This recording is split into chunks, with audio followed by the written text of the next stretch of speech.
अनेक लोक आपल्या आयुष्याचा शेवट जवळ येत असताना आपल्या संपत्तीचा विचार करतात. कोणी ती आपल्या कुटुंबासाठी ठेवतं तर कोणी ती समाजासाठी देतं. भारतीय चित्रपटसृष्टीतील अशी अनेक नावं आहेत ज्यांनी केवळ मनोरंजनच केलं नाही तर आपल्या कमाईतून समाजासाठीही खूप काही दिलं. अशीच एक प्रेरणादायी व्यक्ती म्हणजे श्रीविद्या वसंत कुमार.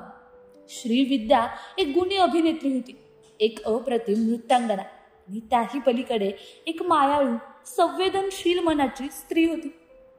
लहान वयातच तिच्या आयुष्याला संघर्षांनी कवटाळलं. वडिलाचं छत्र ती केवळ 1 वर्षाची असतानाच हरवलं आणि त्या क्षणापासून तिची आई तिचं सर्वस्व बनली. फक्त 14व्या वर्षी कुटुंबाच्या जबाबदाऱ्यांसाठी तिने चित्रपटसृष्टीत पाऊल ठेवलं आणि मग सुरू झाली एका यशस्वी प्रवासाची सुरुवात.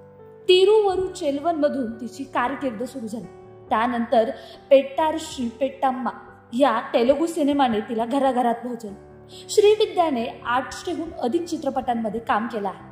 तामिळ, तेलुगू, मल्याळम अशा अनेक भाषांमध्ये तिचं गोड हास्य, मृदू संवाद फेक आणि अप्रतिम नृत्यकला यांनी प्रेक्षकांचं मन जिंकलं.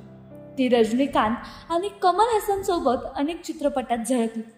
2003 मध्ये तिला श्वासाचा त्रास सुरू झाला.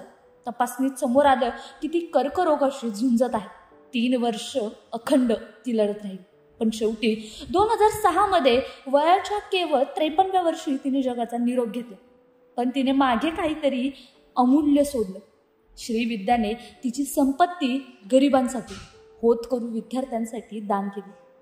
ती गेली पण तिच्या विचारांची, दयाळूपणाची आठवण आजही समाजात जिवंत आहे.